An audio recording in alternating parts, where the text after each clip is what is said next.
ذي العمائر من خذيتها ما حد سكنها، يسكنوها يوم يومين ويعرقوا للمفتاح ويشردوا. الله كريم الله كريم. هو صبح حمدان ابوي وقال اشوفك هنا ما شاء الله.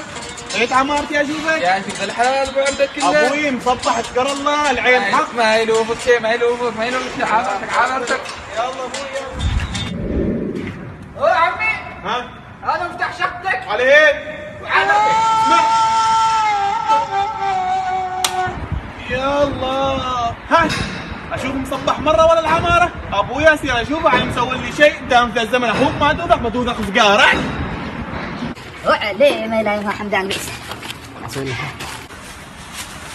ومصبح يا الحاسد مسوي لي حروس حنتوضح ما تقفل اللي تبعته.